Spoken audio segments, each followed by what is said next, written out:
Olá, tudo bem? Seja muito bem-vindo, seja muito bem-vinda à recapitulação diária da lição da Escola Sabatina da Comunidade Terceiro Ato.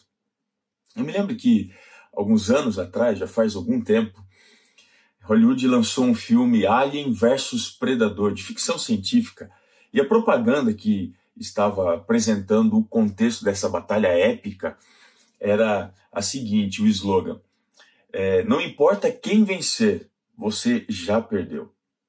Nós vamos estudar hoje a aliança que Deus fez com Abraão, mas o contexto dessa aliança é muito interessante porque está diretamente associado com a degeneração quase que completa que nós encontramos em Gênesis, capítulo 1, do verso 1 ao verso 9, no contexto da construção da Torre de Babel.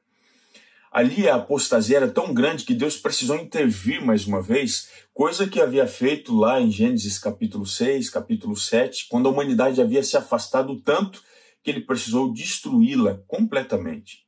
Aqui a abrangência, de novo, é grande, é quase que universal. Mais uma vez, Babel simboliza aqui a ação do homem de se colocar no lugar de Deus. Literalmente a palavra Babel, vinda do acadiano, significa a porta do céu. Ou seja, o homem estava tentando tomar o lugar de Deus lá em cima. E é nesse contexto que surge a aliança de Deus com Abraão. E essa aliança, ela é vislumbrada em Gênesis capítulo 12, o verso 8. Olha só o que diz aqui. Passando dali para o monte a oriente de Betel, armou a sua tenda, ficando Betel ao ocidente e Ai ao oriente. Ali edificou um altar ao Senhor e invocou o nome do Senhor. Observe que nós temos duas localidades aqui se enfrentando. Você tem Babel e você tem Betel. Curioso que o significado desses nomes são muito próximos. Veja, Babel significa a porta do céu. Betel significa a porta de Deus. E olha só que interessante. A porta do céu, a porta de Deus, estão aqui colocadas frente a frente, porque Betel significa a arrogância, o afastamento, a apostasia da humanidade.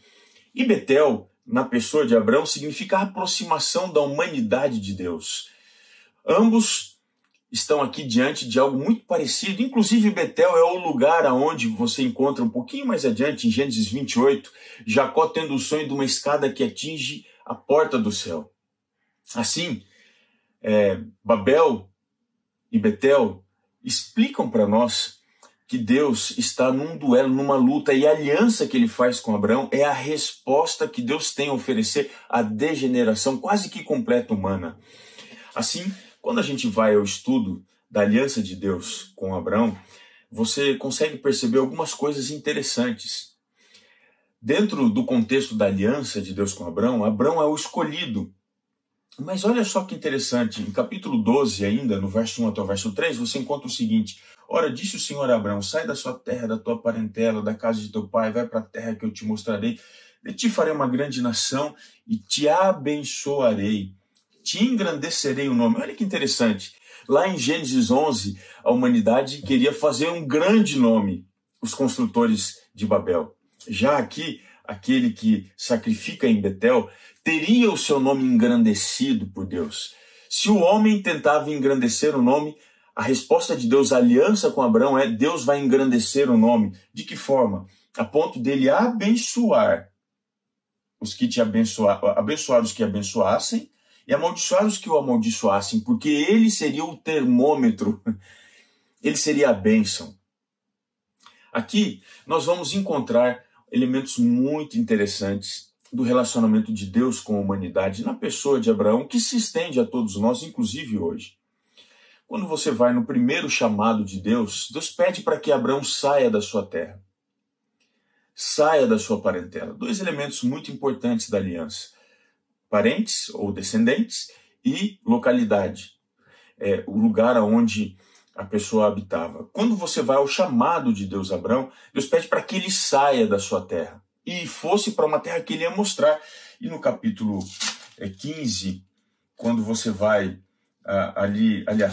no capítulo 17, o verso 8, capítulo 17, 8, diz assim: Deus daria uma terra de possessão perpétua. Que terra é essa?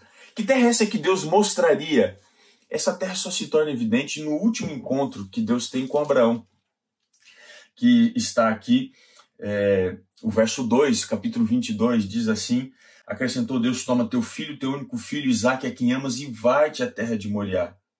Aqui está a terra, Moriá, também chamada de um monte Sião. A peregrinação de Abraão, ela terminaria neste lugar para fazer algo interessante. Se ele deveria sair da descendência do seu pai, agora ele deveria pegar o seu único descendente e ir para aquele lugar e oferecer ali um sacrifício. Porque a aliança de Deus com Abraão, aquele que fora chamado para abençoar a todos, é a aliança que Deus faria com a humanidade. É uma ideia, é uma lembrança, é uma anunciação da aliança que Deus faria naquele lugar, no Sinai, no Monte Moriá, na cidade de Jerusalém, quando ele ofereceria o seu filho. Um outro pai e um outro filho, revivendo a aliança daquele pai Abraão com seu filho para trazer a paz na cidade de Jerusalém, que é o Senhor proverá a paz.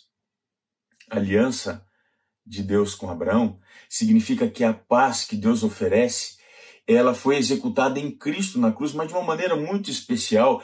Na cidade de Jerusalém, Jesus Cristo nos trouxe a paz que nos aproxima de Deus. Apesar da nossa rebelião, apesar do nosso pecado, nós podemos viver em paz com Deus, pois é esse o seu grande objetivo, ao oferecer Jesus para morrer em nosso lugar. E aí, você quer essa paz para a sua vida? Então continue ligado aqui na recapitulação do estudo da lição da Escola Sabatina, porque com certeza a aliança vai ensinar muito mais como você pode ter paz com Deus.